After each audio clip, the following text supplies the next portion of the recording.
You're watching Grassroots Community TV, the nation's original community-operated television station, protecting and nurturing open channels of communication for the citizens of the Roaring Fork Valley since 1972.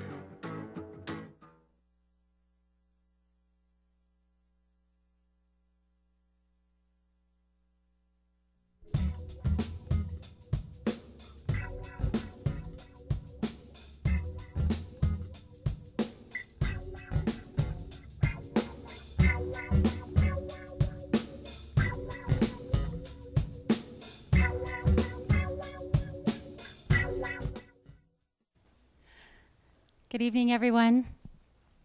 Thank you for coming. It's my pleasure to introduce to you this evening Mr. Peter Wallison, who is going to give us his thoughts on economic policy as we approach the 2012 presidential election. Peter is known to many of you for his articles in the Wall Street Journal and New York Times, his television and radio appearances where he comments on economic matters. Mr. Wallison is also the former General Counsel to the United States Treasury Department, as well as the former White House Counsel to President Ronald Reagan, about whom he has written one of his books. In fact, Peter played a significant role in the development of the Reagan administration's policies and proposals for the deregulation of the financial services industry. Of course, Mr. Wallison has a giant list of other accomplishments and accolades that I don't have time to go into, including being a fellow at the, in financial policy studies at the American Enterprise Institute in Washington, D.C., and co-director of AEI's program on financial policy studies. But better than all of that, he's a really nice guy, very approachable, and I like him a lot. And he resides here in our own Roaring Fork Valley. So without further delay, please give a warm welcome to Mr. Peter Wallison.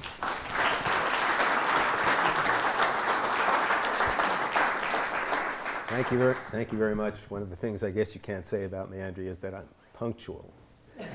And I do owe you all an apology for coming a little bit late. My keeper was away from the house. My keeper, Frida Wallison, was away from the house, and I rely on her for all timing things, and I just let it go, so I'm awfully sorry. But I think we'll try to get through what I have to say, and I want to say that as I go along, I don't mind at all if you ask questions, jump up, ask questions, raise your hand, ask questions. This is a sort of complete statement, so I will get to a lot of the things that are probably going to be in your minds as we go along. And also I want to kind of excuse myself to begin with by saying I have a little cold and my voice may become a little raspy as we proceed, but seems to be all right now. Okay, let's get started. I think I know how this thing will work. Well, maybe I don't. Okay. What America faces today. We have a whole lot of serious issues to deal with in this country, many of them economic, tax, and otherwise. But I thought I would list what I think are the most serious that we have to deal with as the election comes up. So we start with a debt. Oh, wonderful. What a great idea. Thank you very much. We start with a debt of $16 trillion. I won't go into the details. I have a whole slide on that. We'll talk about what the debt is and what it consists of and what it isn't, and what is coming after it. But I just want to list the things that are important. So the next thing is annual deficits in our budget, in the government, federal government's budget, of over $1 trillion. They've been somewhere between $1.1 and $1.4 trillion for the last 4 years. And although there might be some reductions in the future, it's not entirely clear that those reductions will stick. We have out-of-control entitlement spending, and I will spend some time talking about what entitlements are and why they are out of control and what we can try to do about it. About 45% of the population pays no income tax whatsoever. So all, yes, sir? Try defining population for me. This has been a question about. I mean the total number of people? Yes, we're not talking the total number of people, are we? Is that right? Yes, I think that's roughly correct, the total number of people. Thank you. is something like 320 million. You take out the people who are not adults or children and not paying taxes, but the other people who would pay taxes if they had jobs, about 45% of that population not paying any tax. 1% of the taxpayers pay about 37% of all income taxes. 5% of the taxpayers pay almost 60% of all taxes. The unemployment rate at the moment is 8.1%, and we have minimal job growth. 47 million Americans, that's about 20% of the population, are on food stamps. Okay, now I wish I had a way to do this more easily, but apparently I can't. I tried the down arrow, it doesn't work. Oh, well, there it goes, maybe it does. Okay, all right. Now, what's the debt? I told you it was $16 trillion, but $16 trillion is just the contracted debt of the United States. These are the notes and the bonds and the other securities that are issued by the Treasury Department. And it's called the debt held by the public, and the public in this case includes China. Anyone who can buy the debt in the public markets is included in the people who are holding this debt. So the debt held by the public is $16 trillion. Now this is one of the areas that's a little bit confusing because people do talk about a debt of about $11.5 or $12 trillion. Other people use $16 trillion. The reason there's a difference is that some of the debt is held by the government itself because the government sells debt to the trust funds for Social Security or for Medicare, and in return it gets the cash back, which it uses.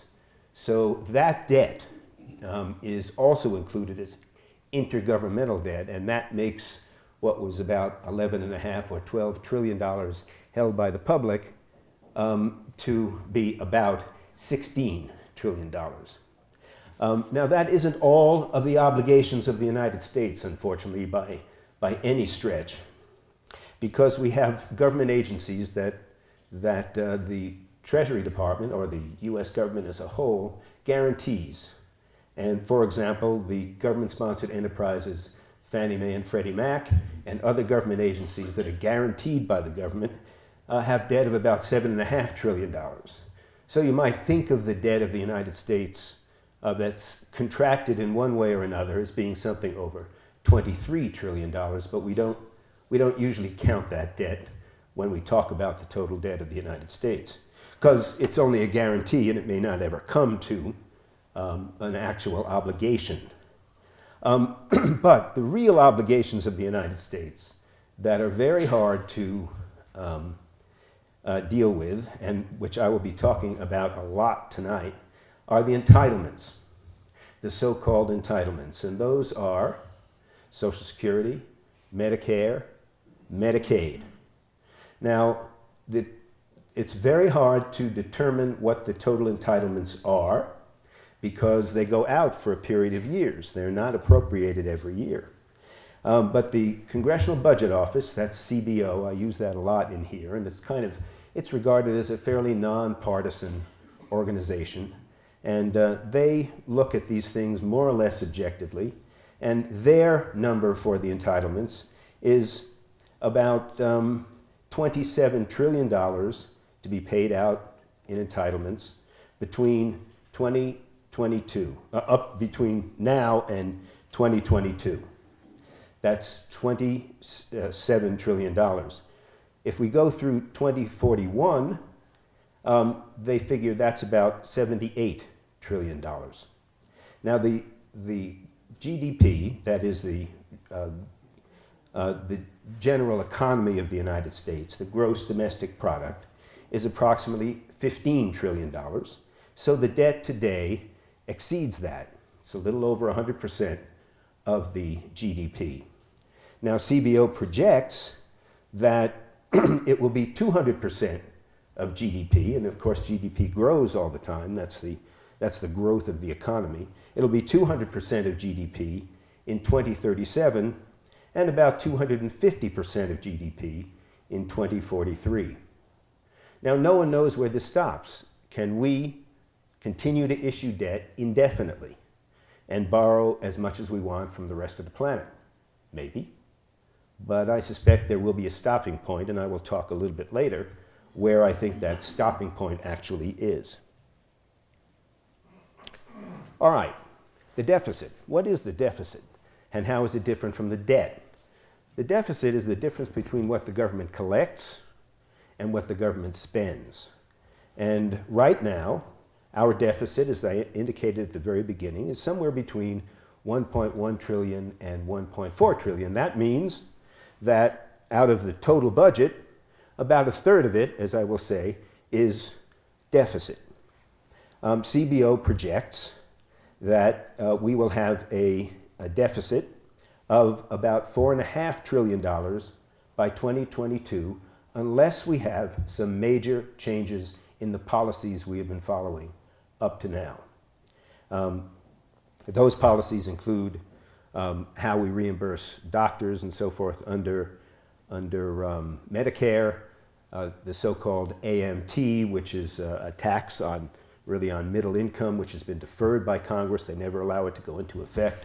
The Bush tax cuts, all of those things which have not been allowed to go into effect for a variety of policy reasons are things that could reduce the deficit according to CBO. But without those things going into effect, if we just follow the current policies, we will have a deficit of about $4.5 trillion in 2022, which will be about 18% of GDP. You see why I thought it was important, incidentally, to have PowerPoint here, because I'm throwing so many numbers at you, it's so much easier just to see them on the screen. Also, the CBO says that the deficit will be 26%. It's 18%. It'll be 18% of GDP by 2022, but it'll be 26% of GDP by 2037 and 33% of GDP by 2087. These are budget deficits, but a lot of the spending is off budget. Yes, sir? Are they projecting gross domestic product? Yes, they project both at the same time. And what factors do they use there? Well, it's very complicated. They have a whole section of their reports that they issue semi-annually in which they talk about the growth rate they anticipate according to what they think will happen in the economy. And these are guesses. It could be higher, it could be lower, but whenever you get out more than 2 or 3 years, it's very, very hard to predict what the gross domestic product will be, but they do their best, and generally it's been accepted in Washington as the fairest kind of projection. But there, yes, sir? When you're talking about these deficits and the debt, I always wondered why they don't include the debt and the deficits of the states and the municipalities, since it's related to the same GDP and it feeds off the same taxes from the same people. The question is, why don't we include the debt of states and municipalities in this? And we could, and the numbers would be substantially higher. But we're talking just tonight about the issues in this election. There are issues in the Colorado election that would involve that, and that's true in every state. How much is spent municipally, how much is spent by the state, all of those issues come up in the course of electing your representatives every couple of years. Here, we're only talking about the federal government tonight, but just the question raises in your mind, well, my gosh, if the debt of the federal government is as much as this, can we imagine what the combined debts of the various states are? And they are enormous. Now, I could guess a number. It would be in the multiple trillions, maybe 15 or 20 trillion dollars. So that's the total obligation of the people of the United States through the states as well as through the federal government. The difference between the state and the federal government is very significant, and that is the states. It is said the states must have balanced budgets, and that is true. But there's also one other problem with the states, and that is that they can't print the money in which their debt is denominated. And that is a tremendous advantage for the federal government. It's the thing that keeps the federal government out of control, because the bond market up to now has been willing to accept debt that has simply been printed up. It knows that the government will just print up more cash to pay its debt, so it's willing to accept this debt. There comes a time when the bond market will not accept it anymore. But the states can't do this because they can't print this money. They have to tax it out of their, or get it in some other way from their constituents. And as a result, they are much more restricted than the federal government is. And so we're not also, these are questions that also come up, why aren't we like Greece or like Spain or Italy? Well, for the same reason. Spain, Greece, Italy do not print the money in which their debt is denominated. So they are much like US states in the same way. They have to have a tax base that they can recover their debt from, recover the money that they owe on their debt from, and if they don't have such a tax base, it doesn't seem realistic to the markets that they'll be able to produce that money, then they're not able to sell their bonds or able to sell them at rates that they consider reasonable. But so far, the US government, because it can print its own money, has gotten away with being able to borrow as much money as it wants. So we're over 100% now, we'll be over 200% at some point in the future, over 250%, as I told you, I think by 2041. So all of these things are doable only because we have the ability to print the money in which our debt is denominated. Okay, let's go on to one more. One question. Yes, sir. Do these projections, do they assume a stable interest rate, or are they assuming that interest rates going to be built in? Well, I will talk a little bit about that because interest on the debt is a mandatory payment. You have to pay that just like an entitlement. We're getting to that right now. But for the out years, when I talk about 2037, 2041, 2087, no, interest on the debt is not included in those numbers. Nobody can figure what that will cost. It can be exponentially higher. It can be. It can be exponentially higher. And it can be exponentially higher, especially if the bond market decides the US government can't meet its obligations without inflating the currency, in which case we have massive inflation and then interest rates go out of sight. So we'll get to that later, but that's a very good point. We always have to keep in mind that interest on the debt is not included in these numbers. Yes? A financial advisor of ours says that he's a Keynesian, and he says that we can print money because we are a sovereign currency, and that we could keep on printing. And I don't understand that with this information. Yeah, I don't. The question is the question is we have a financial advisor who says that we can print money indefinitely. He is said to be a Keynesian. That really isn't Keynesian philosophy in any way, but it could be, I suppose, by some Keynesians.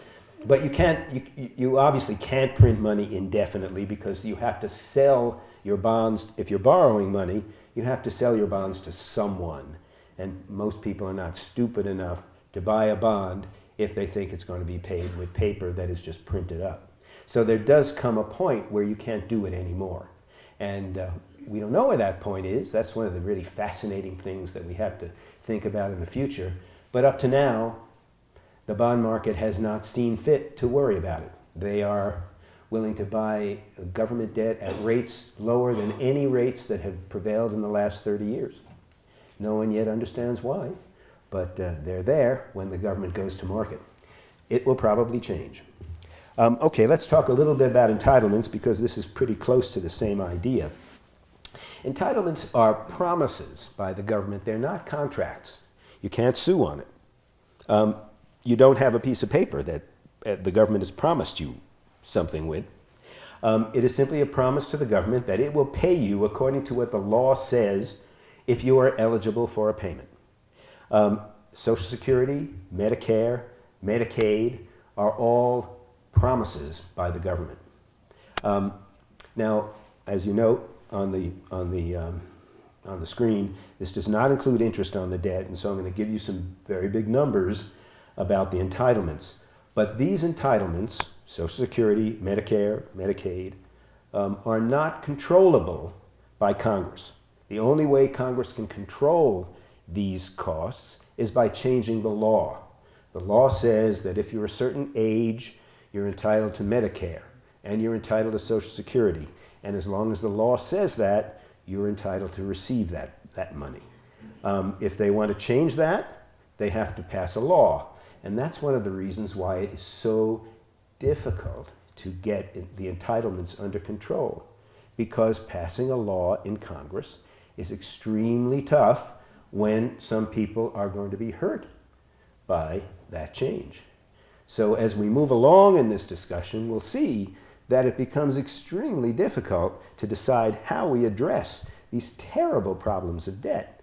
It's hard politically to get control of the entitlements, and it's hard to raise taxes for obvious reasons. So here are some of the projections that the CBO has mentioned for the, we'll just talk about the 2011 budget, which is about, it's already passed, we're in 2012 now, but in the 2011 budget, this is the way it looked. The budget was about $3.6 trillion. Of that, the entitlements were $2.25 trillion. That would mean they're about two-thirds of the budget already. Well, this says 55% of the budget, and that's about right. You could think about it as two-thirds. Now, many people at this point say, well, what is defense? Defense is also very high. Well, defense is about $700 billion, which in 2011 was about 19% of the budget. But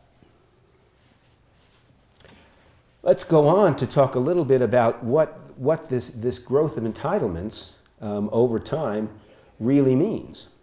The total budget in 2011 was $3.6 trillion, as I said, and $2.2 trillion was mandatory expenditures like entitlements, and here we are including interest on the debt because we know what it was.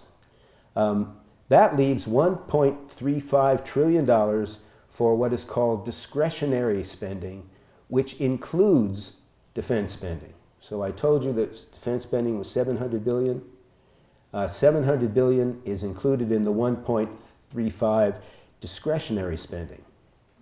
So let's think about this for a minute. What this really means is that if we eliminated all discretionary spending, everything the government does, from the State Department through the Department of Health and Human Services, through the Education Department, through the Farmers' Aid, everything that the government does that it appropriates money for every year, if we just eliminated it, we would just have eliminated the deficit. So you can see how serious a problem this deficit is. We would have to just tell everyone in the government to go home. And meanwhile, we'll just pay entitlements for the rest of the century. Obviously, we can't do that. So in order to keep the government running, we're going to have to do some very difficult things. The CBO is projecting that in 2022, without any change in policies, the budget will equal $5 trillion, and entitlements will be $3.5 trillion, which will make them about 71% of the budget. Between 2013 and 2022, we'll have expenditure on entitlements of about $27 trillion, and between 2022 and 2041, about $78 trillion. Medicare, which is the major entitlement, the largest one, runs out of money, according to its trustees, in 2024, and Social Security runs out of money in 2036. Now, Social Security is pretty easy to address. I mean, we know how to do that. We can raise the retirement age. We can cut back benefits a little bit. And all those things can actually make extend Social Security out to 2075 and even higher. But they're very politically difficult. People who are close to retirement age do not want the retirement age extended to 67 or 69 or whatever it is. But one of the problems with Social Security, the reason it's in such trouble, is that when it was adopted, people didn't live much longer than 65. Now we're all fortunate to be living to 80 and 90, and that means we're collecting Social Security for much longer than any of the actuaries ever expected when the program was begun. So Social Security is running out of money because there just are not enough money, not enough people paying in Social Security in order to pay the people who are retiring. And more people are retiring as the baby boomers are also retiring. It's a big chunk of what's going through the snake is the baby boomers, and as they retire, they will make more and more demands on Social Security and on Medicare. Medicare, however, is the big kahuna here. Medicare is the one where no one has a really good idea how we can control spending on Medicare, and I'll get to that in a little bit. Can we reduce the deficit, this enormous deficit, with higher taxes on the rich? Now, the top 1% in this country earn $350,000 and up, and they pay 37% of all taxes. Households earning $250,000 a year account for approximately $2 trillion in income out of a total that income earned by the American people of about $8 trillion. So if we had a tax of 100% on all income over $250,000, what would happen? It would yield about $1.4 trillion, about 1 year's deficit. Now we could be very sure we'd only get it for 1 year, because after that no one would want to earn more than $250,000 and give it to the government. So we'd get it for 1 year, but we would be able to deal with 1 year's deficit. Just shows you how serious a problem this is. Now, what if we raise taxes because it would be fair? A fair share. Now, no one knows what a fair share is. The top 5%, as I indicated before, that's incomes over $156,000. Now, I don't know about the income of the people in this room, but in this valley and in most of the major cities and most of the country, really, $156,000 is not wealthy. But those people with $156,000 and more, their income taxes, that's the top 5% of earners in this country, their income taxes pay for about 59% of all income tax revenues that the government gets. Peter, does that count as a couple making $156,000? I don't know the answer to that, but I assume it does. Most of these numbers are household income. Now, the rich could pay more. So that's two people making $75,000. Yeah, probably. The rich could pay more, but not enough, really, if you think about it, not enough to make much of a difference in the deficit. And then, in addition, it would probably reduce growth, and we'll get to that in a minute. So we have to think about that. Yes, increased taxes on the rich are possible. You can raise the tax on the top 1%. Those are the people over $350,000. They're already paying 37% of all taxes, but you can raise those rates. You can raise it on people over $250,000, as has been suggested. But how much money would it actually raise to reduce the deficit? And the answer to that, I don't know the answer because you don't know how much it would be raised, but you can see that it can't be very much given the size of the deficit when we're talking about a deficit of $1.4 trillion. So we have to think of something else that will do that. Now, one of the things we have to think about is how we make the economy grow. And I think one of the things that we might be afraid of when we raise taxes is that will have an effect on the growth of the economy. It has to, because the more money the government takes out of the economy in taxes, the less money there is for people to spend themselves, and the less money there is for investment. And especially when you are taxing people at the higher income levels, they're not necessarily consuming all that money. They are generally making that money available for investment and growth. You can't have growth without investment. So when we think about increasing taxes, we think, well, what will we really get from that? Will it make a dent in the deficit? The answer is probably no. There just isn't enough money up there to make a serious dent in a $1.3 trillion deficit. And it will have some effect on income, in economic growth. We're looking at economic growth now at 1.7% in the last quarter, very slow. We got 130,000 new jobs. We need 130,000 new jobs just to keep up with the growth in the labor force every month. Last month, the number of private employment, as I recall, was something like 96,000. So we're falling behind there already. And even if we had 130,000, we wouldn't be making any dent in the people who are already unemployed and waiting around to find jobs. So we really need something on a regular basis, like 250 or 260,000 jobs every month in order to employ the new people coming into the workforce and re-employ the people who have been laid off and don't have jobs. So that is a big job. How do we do that? And higher taxes on the top 1% or the top 5%, which will produce some money to reduce the deficit, will not reduce the deficit very much considering its size, and will have the effect, almost every economist will tell you, it will have the effect of reducing the size of the amount of growth that this economy produces. And when it reduces the amount of growth the economy produces, it reduces the availability of jobs. And when there are fewer jobs, there's less revenue. So we have kind of a chasing of the tail situation here, where the more you tax, the less revenue you can actually get. So it is a big problem, and we are not always facing those facts when we think about these issues. So where are we?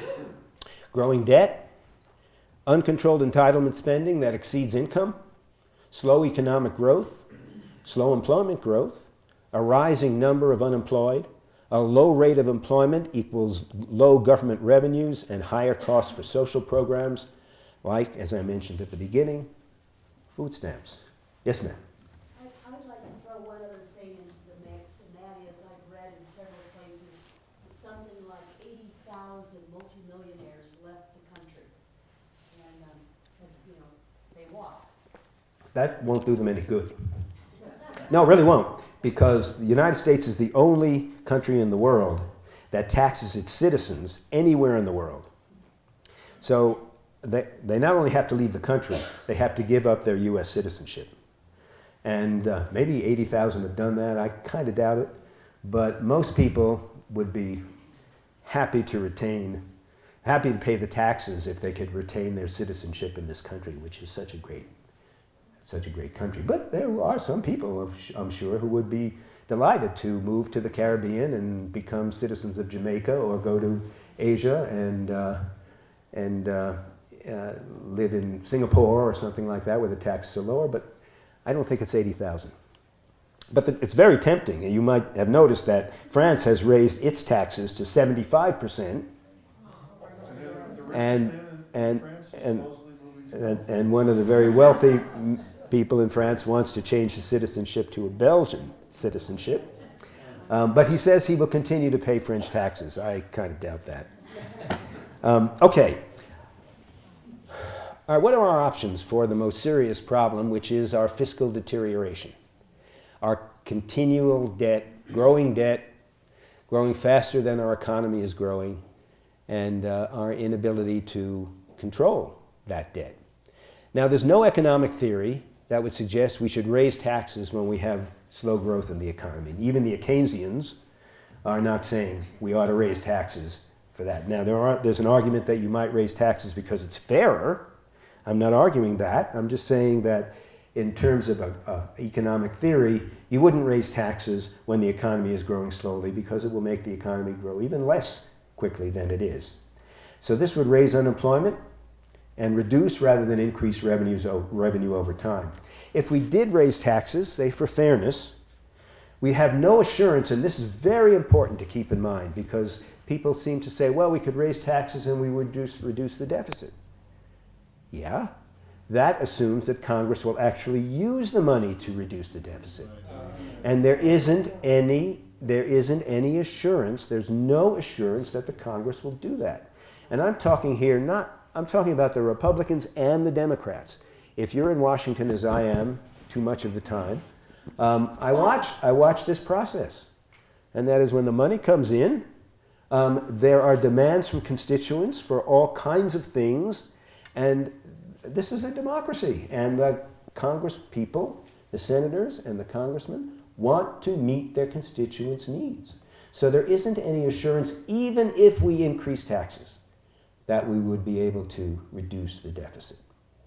Spending cuts, however, if we can do that, and that's tough, for reasons I just outlined, but spending cuts seem to be the least harmful policy because they do reduce the growth of the debt.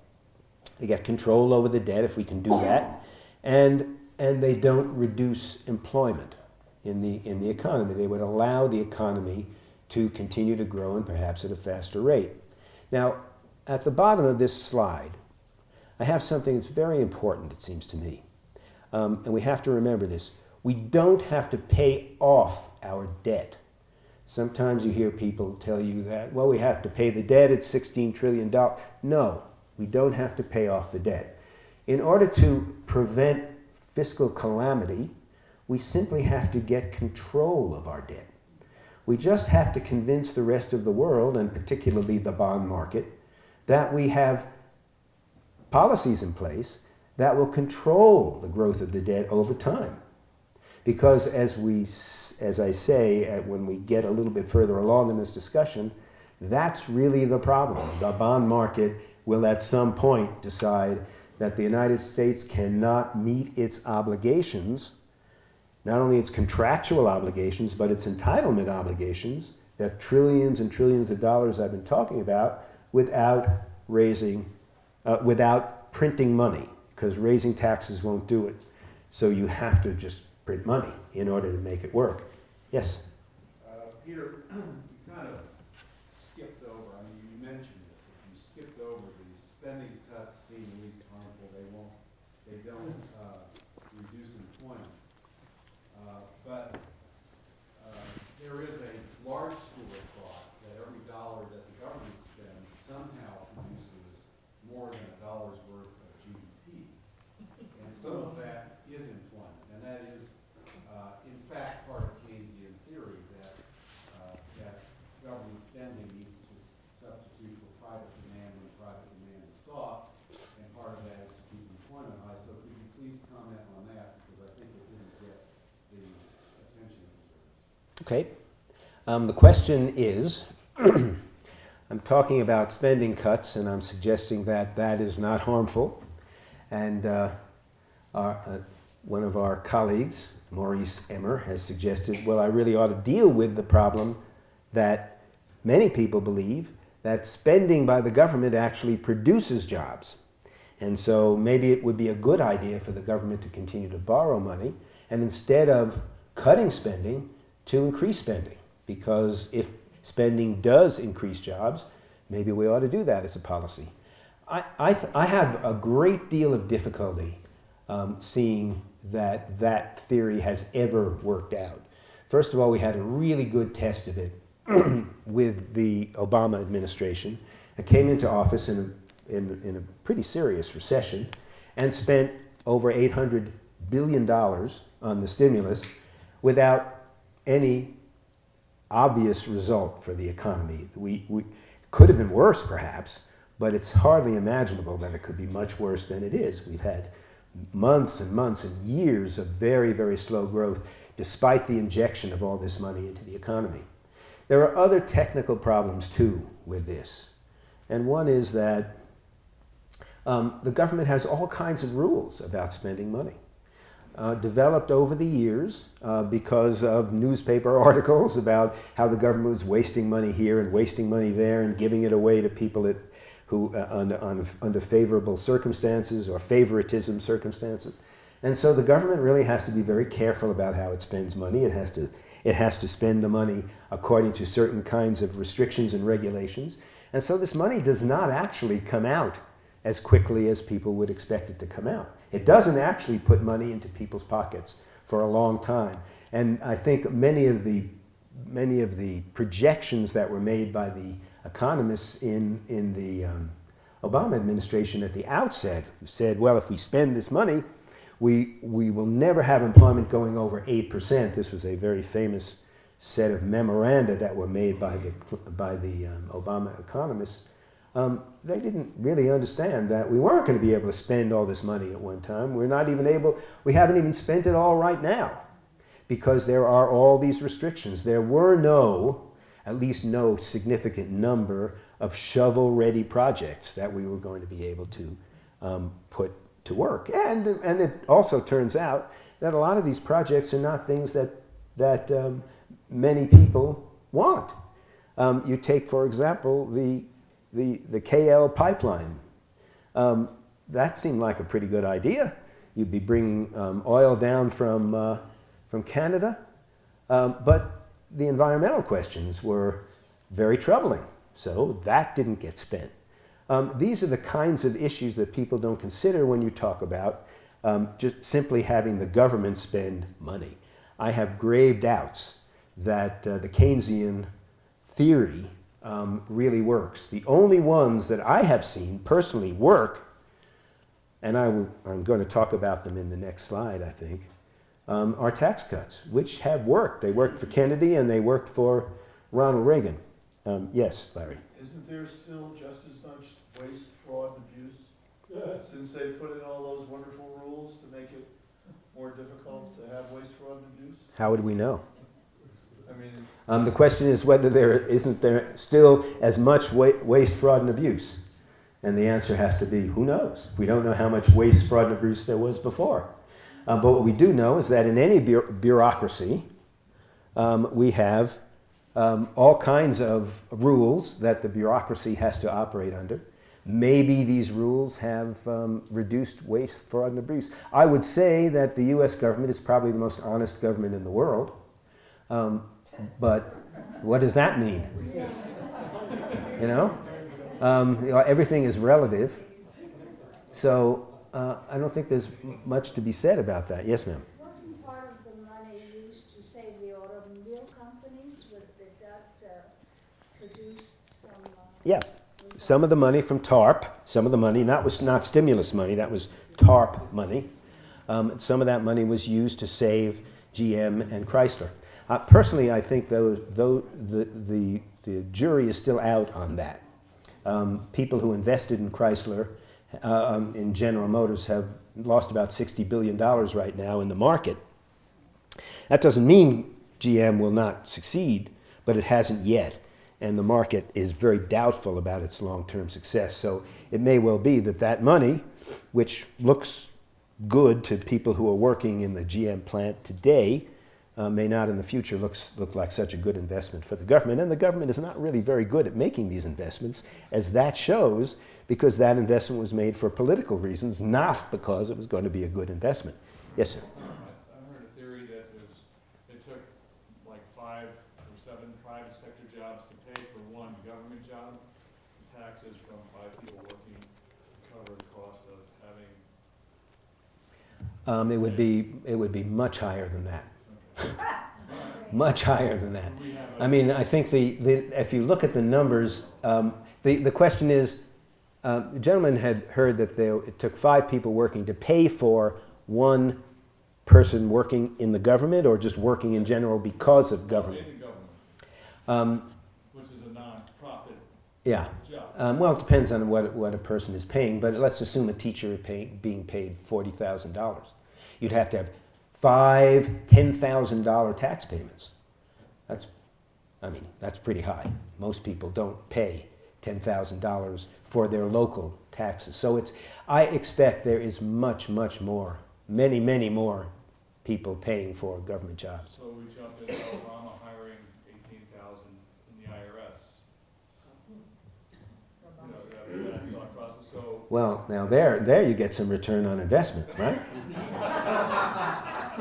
That's the kind of investment government's good at. Well, obviously, when I worked in the the IRS, quote unquote, with them. I didn't think they were very good at all. I thought they were horribly inefficient and horribly ineffective. Well, those of us who are on the other end don't even see it that way. In the back. We appreciate it. Yes. Where is, what's not clicking so far, is to come back to an earlier question, is where is the data that defeats the Keynesian argument? Other than sort of a more ideological intuition. Can I get to that, maybe?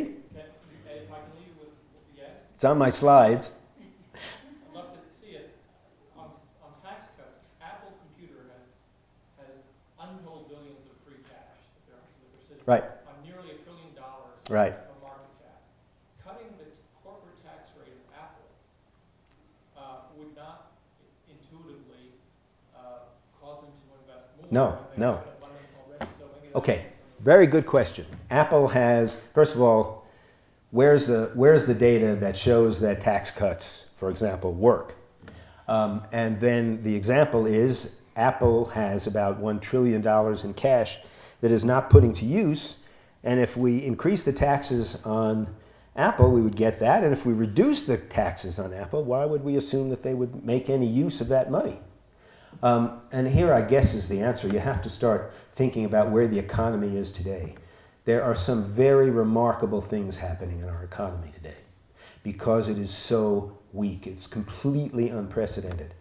There is about $1.5 trillion in the banks in the United States deposited by corporations that receive no interest whatsoever. This is a law that allows this to happen until the end of this year. There's talk about extending it, but till the end of this year, a corporation or anyone else really was allowed to put as much money as you wanted into a bank, get the government guarantee on that money. That is, it's like an insured deposit. But the rule is you can't receive any interest at all on it. It's withdrawable on demand, but you can't receive any interest at all on it. Now imagine this. Here, U.S. corporations have invested or deposited in the banks $1.5 trillion, and actually Apple may be one of them. Not only are they not earning anything at all on that money, they're losing 2% a year because of inflation. So we have an economy today that is so weak that a corporation with $1 trillion cannot find an investment to make with that $1 trillion. Now, so the question is, could we tax that money away from the corporation? And that would help and all these other corporations that aren't spending that money.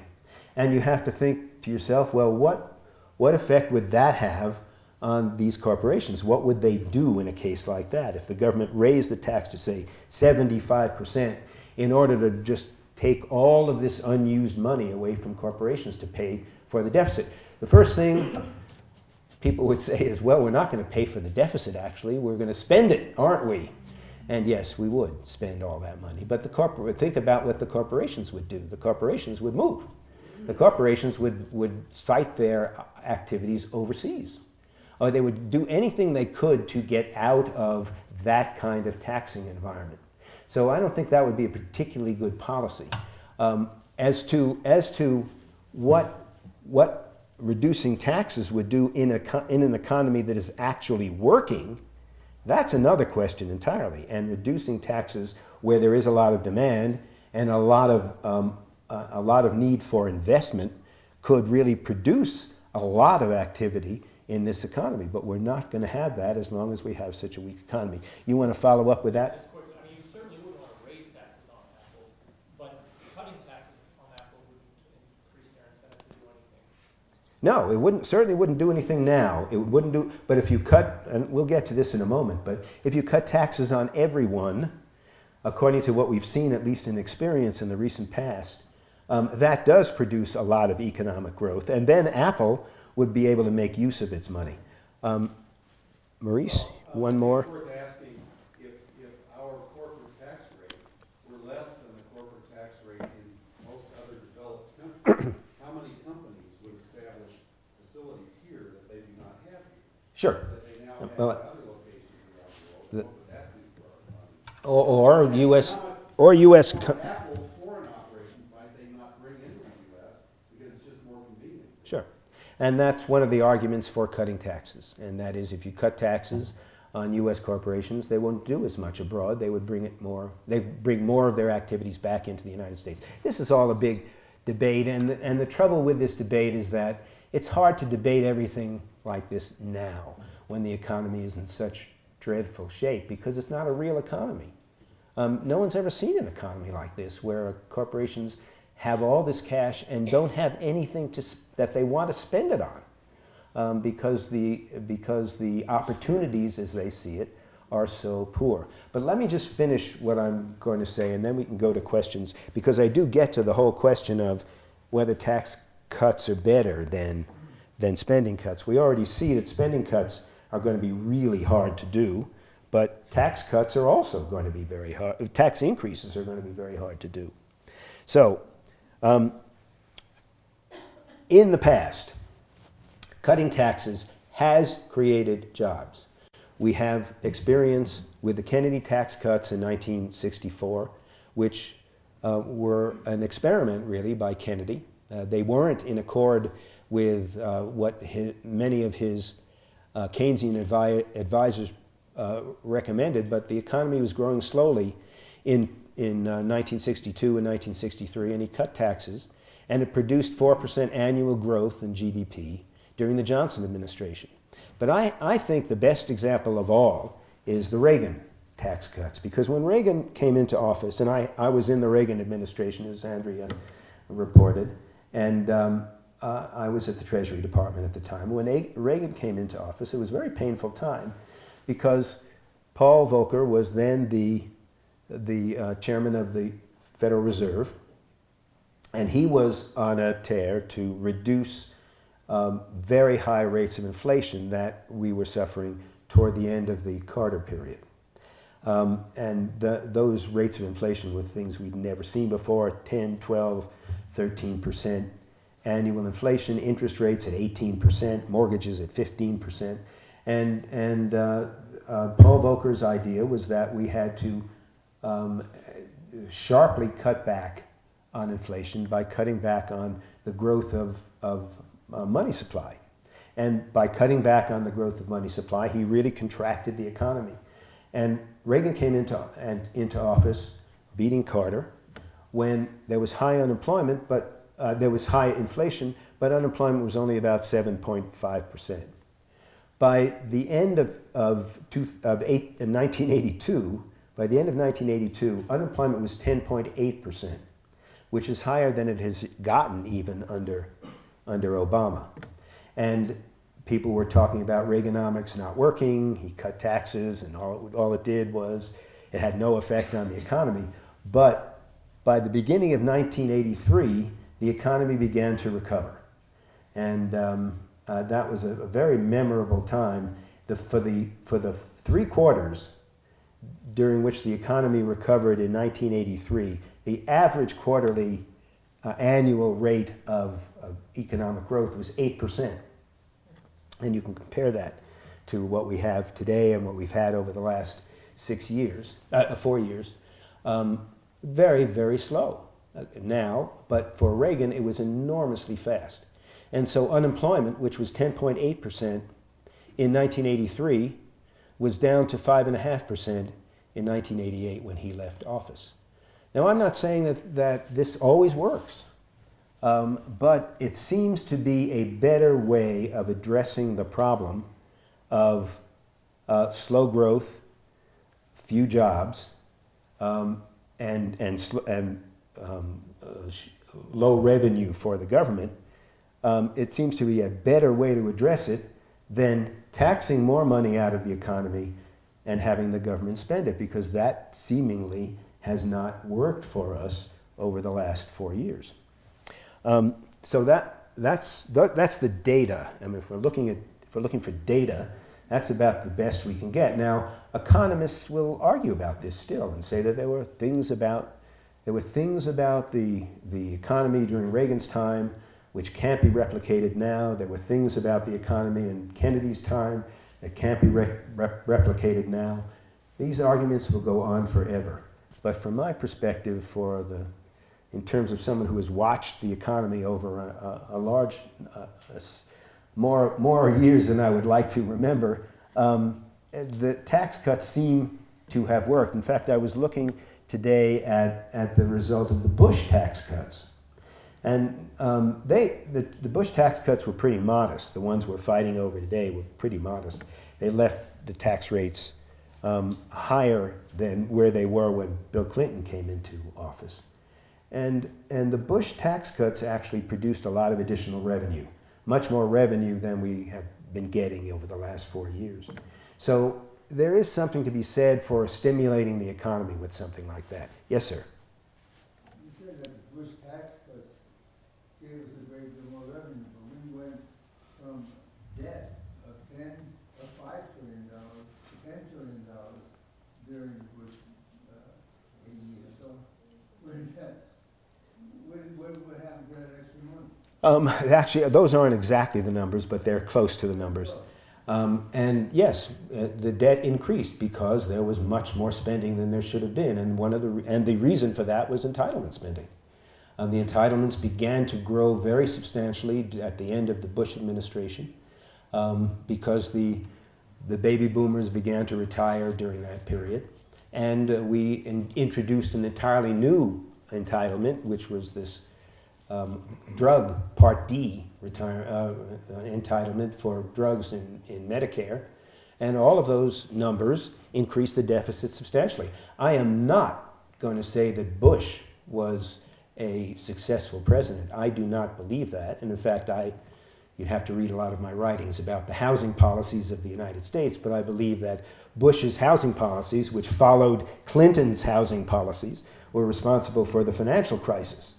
And if he hadn't done that, or if he had stopped what Clinton had started when he came into office, we wouldn't have had a financial crisis in 2008. So I'm not a fan of George Bush, and I think he did a great disservice by not disciplining Congress when he was the president. It takes a president to veto legislation, veto appropriations, again and again, to keep Congress from overspending, because the inclination of Congress is to spend. Yes, sir. It appears to me that it can't be just tax cuts, because you referred to Kennedy and Reagan, and what those two presidents had in common was they instilled a huge confidence in the American people. And when they did that, it affected what we know is called the acceleration of money, the money accelerator. When you have high confidence, money turns over quicker, the economy comes back. And both of those presidents, as opposed to Bush, instilled enormous confidence. So we need tax cuts plus the president. Absolutely. Absolutely agree. And that is, there is something called, the question is, the two successful presidents I talked about in terms of tax cuts, Kennedy and Reagan, instilled confidence in the American people. And it wasn't just the tax cuts, it was this sense of confidence that caused people to believe that they should invest and take risk and that kind of thing. And I fully agree. I mean, there is something called animal spirits. And the president has the ability, because he holds the big megaphone, he has the ability to make people feel as though the future is going to be good. And he has to do more than cut taxes. I didn't mention that Reagan had a very strong policy of also cutting regulation. And Obama has had the opposite policy, which is to impose more regulations through what is called Obamacare and through the so-called Dodd-Frank Act. And those two things have made people think that they're not sure about what is going on in the future. And if you had to think about the one thing that probably is more responsible for the failure of the Obama administration to be successful in getting the economy going, I believe the answer is that the regulations that people are looking forward to, not only in Obamacare, but also the Dodd-Frank Act, and also the possibility of tax increases coming in 2013. And so all of those things have suppressed these animal spirits. And that's why you've got these corporations with $1 trillion not wanting to spend it because they do not know what the risks are going to be in the future. I'm going to ignore some of these questions for a moment just to get through what I have on these slides, and then we'll go back and take more questions if that's all right. Now, the bond markets will eventually decide that the U.S. government cannot meet its obligations without inflating its currency. So this is really the point.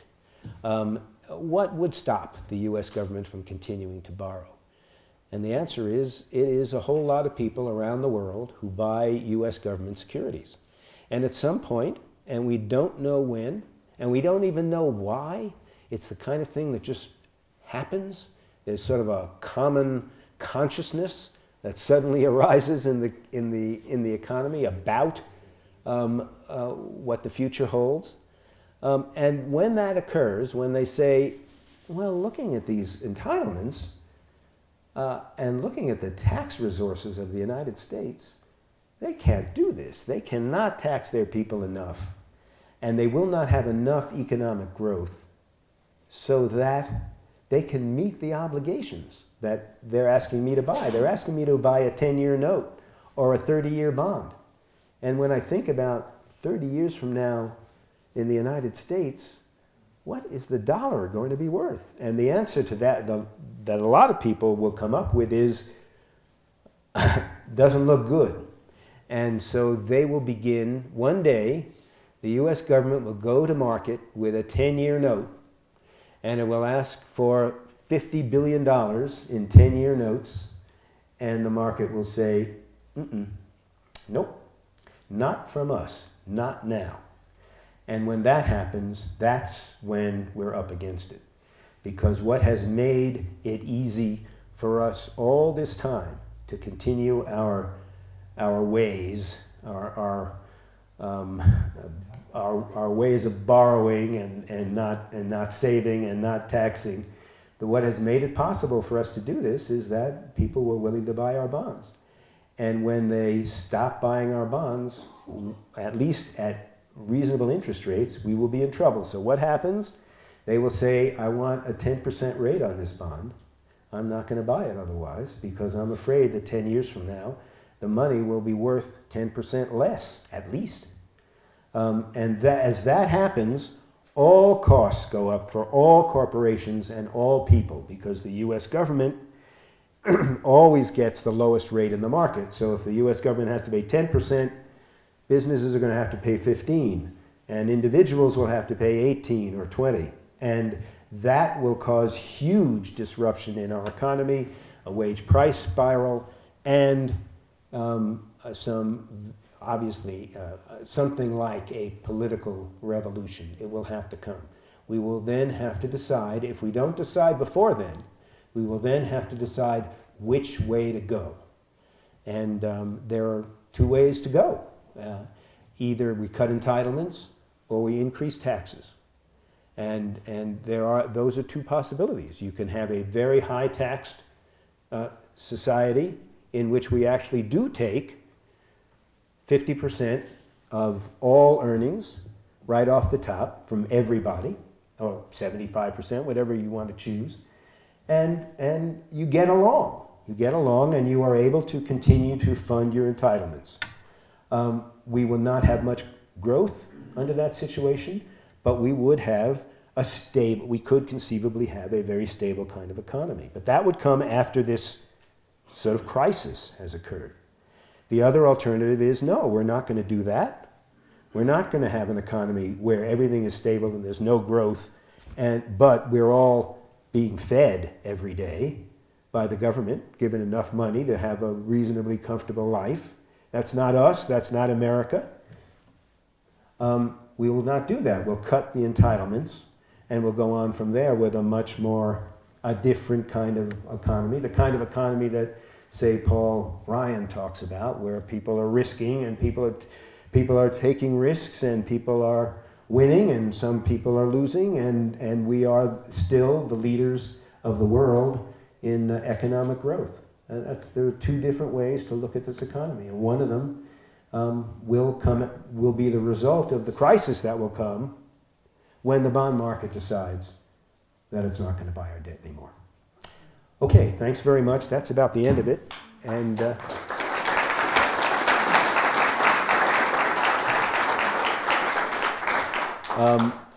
now I'll take questions if you still have some.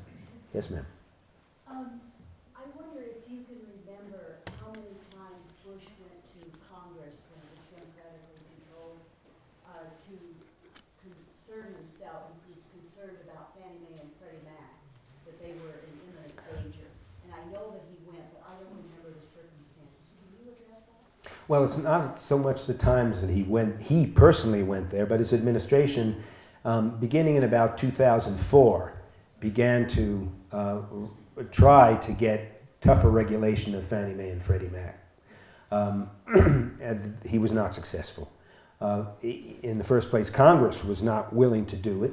Fannie Mae and Freddie Mac were still very powerful in Congress, and even the House of Representatives, which at that time in 2005 was controlled by the Republicans, passed a very weak bill to regulate Fannie and Freddie.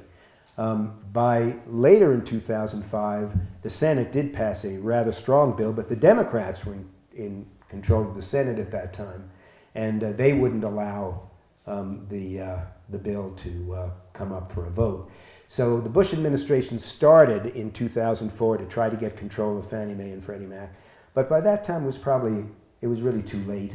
And actually the legislation that was finally adopted was not adopted until 2008, and just in time, just as the two companies became insolvent.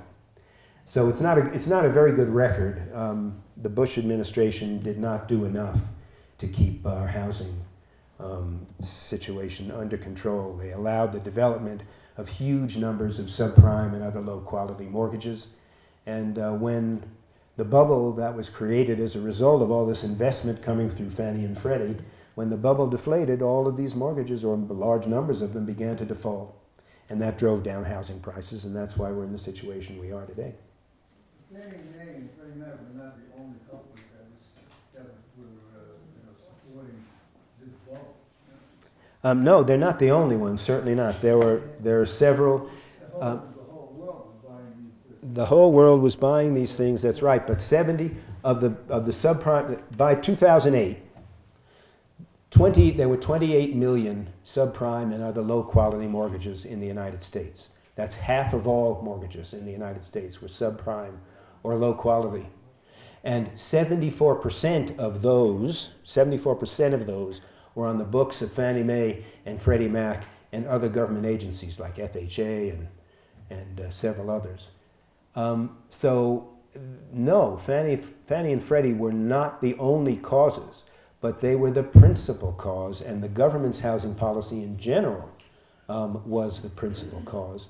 The private sector took the beating because it was the private sector that was invested in these things too, in these mortgages, and they have suffered most of the losses. The taxpayers took those losses on behalf of Fannie and Freddie. Fannie and Freddie are insolvent, and the taxpayers have now paid about $180 billion, and probably by the end, the estimate is that they will have paid about $300 billion to bail out Fannie and Freddie. So, and we don't want to say that there's only one cause, but the government's housing policy, the government made a market for most of these very low quality mortgages, which eventually caused the financial crisis. Yes, sir. I want to come back to the question of the entitlements. I appreciate your emphasis on that. I know that in the U.S. we spend around 17% of our GDP on healthcare, and most of the other countries, rich countries in the world, spend around 9%, about half that. And you mentioned Paul Ryan's this idea of more competition, everybody get a voucher for Medicare, and then they can choose which insurance company. You mentioned on your slide the idea was to have more competition. There are two industries, to my knowledge, in the United States that have an antitrust exemption. One is Major League Baseball, which I think is for historical reasons, and the other one is a health insurance, where they're exempt apparently from price fixing and competing between states. you're a general counsel. I was wondering, can you share some information about why the healthcare industry would be exempt from anti-competitive practices? There actually isn't any such exemption, and I think you've got it a little bit backwards. What's happened is that the states do not allow companies from other states to operate in their states. So it has nothing to do with antitrust, it has nothing to do with anything like that. The states themselves have rules that say if you are a Massachusetts company, you cannot sell insurance in New York. You have to establish a New York company to do that. And one of the things that is a reform that Ryan and others have talked about is to stop that, stop the states from doing that so that companies can compete across state lines. And that, they believe, competition will drive down the costs of insurance in a way that is not happening today. But one of the reasons why insurance costs of all kinds, not just health insurance, but automobile insurance and home insurance and all the rest of them are so high is because there is this restriction that states impose on it because insurance is state regulated. The federal government does not regulate insurance. Yes, sir. Yeah, you talked about Keynesianism, Keynesian thought, and there's some information about that. My understanding is that Keynesian theory became popular during the early and mid-1930s when the government's, the public perception of the Hoover administration and as Roosevelt was coming into play and Keynes' thought and theory is becoming very popular. Because the Hoover administration was very hands-off. Let's not really build bridges to nowhere or whatever it is that increase government spending or what have you. And Bernanke claims to be a big scholar of the Great Depression and all his coworkers. And so the ideology behind bailing out everyone from GM to Chrysler to major firms like Bank of America and Citibank, etc., is that it was a good thing the government did that. They saw when Bear Stearns failed, then it was Lehman Brothers, oh my God, everything's going to collapse, we better come in here and start bailing people out. Do you believe that it was good that the government has done these types of bailouts to a lot of these major firms to such a high level with this current depression? Should we just let these groups like these banks and shadow banks, mainly shadow banks, really fail? Was it? I know it's too early to tell right now because but what's your thought on because they're claiming that they're looking at the Great Depression and we don't want to have that happen again. We want to help things now. Bernanke's thought,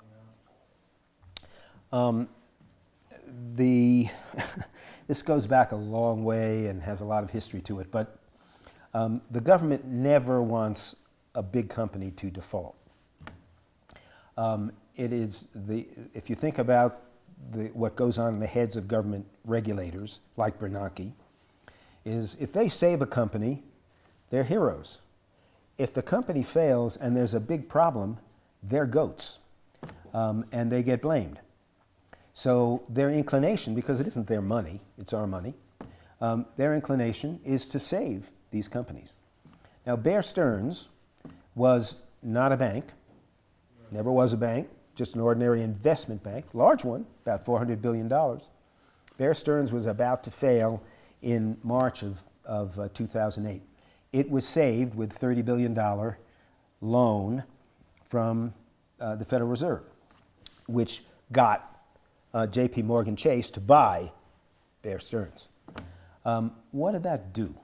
Now, there's a lot of theory that prevented some sort of collapse that would occur if Bear Stearns was allowed to fail. But everyone who looked at that, everyone in the business who looked at that, thought to himself or herself, hey, this is great. These big companies are going to be protected by the U.S. government.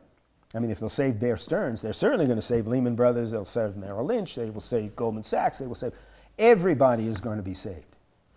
And so that changed a lot of people's way of thinking about their businesses. So instead of raising more capital, which you would do if you were afraid that you didn't have enough capital and the market didn't have enough confidence in you, a lot of people said, well, we don't have to raise more capital. We don't have to dilute our shareholders by issuing more shares because the government is actually going to bail us out, and that means the creditors will not run from us.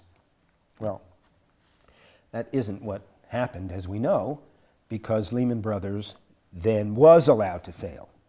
And that caused a huge panic because it disappointed. I mean, that is, it changed the view of the world of everyone in the market, because they all thought these big companies were going to be saved, and Lehman was not saved. That's why we had this financial crisis, because suddenly the banks thought to themselves, we've been lending to one another because we assumed that the government was going to bail us out. Now I'm not sure anymore. And people are now coming to me to withdraw their funds. So I'm not going to lend to anyone. I'm going to hold money. I'm going to hoard cash. And it was the hoarding of the cash, banks not lending to other banks, not lending to other companies, hoarding cash to be sure they had the cash to meet withdrawals, that characterized the financial crisis. But the interesting thing about Lehman Brothers is that while Lehman Brothers failed and there was this huge panic as a result of that, no other company failed as a result of Lehman Brothers failing. And that's one of the theories here, is that if a large company fails, it will drag down other companies. It didn't. So my view is we shouldn't have rescued Bear Stearns. That was the original sin. And if we had allowed Bear Stearns to fail, that wouldn't have been a surprise to the market, because it was not an insured institution. It was just an investment bank. And as a result, people would have then rushed out into the market if they thought they were weak, and they would have raised a lot more capital. They would have diluted their shareholders and raised a lot more capital, and then we wouldn't have had any further failures. But it's not, that's what the economists call a counterfactual.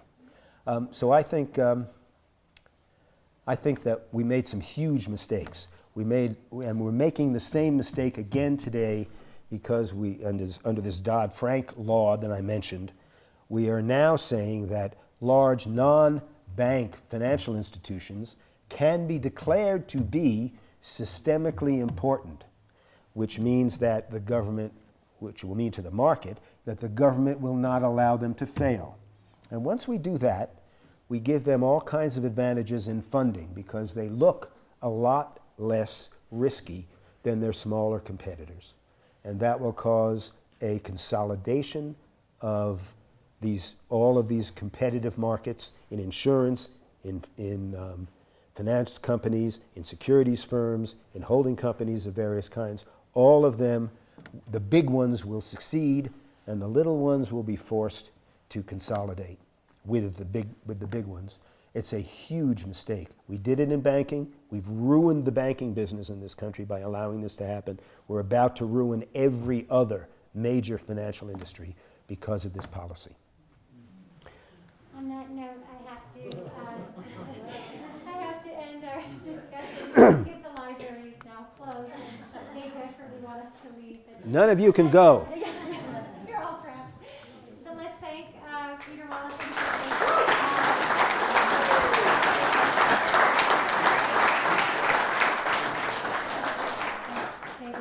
There was a notepad being sent around, and the reason it was being sent around is so that we can give you links and addresses to share this conversation with Peter today with others.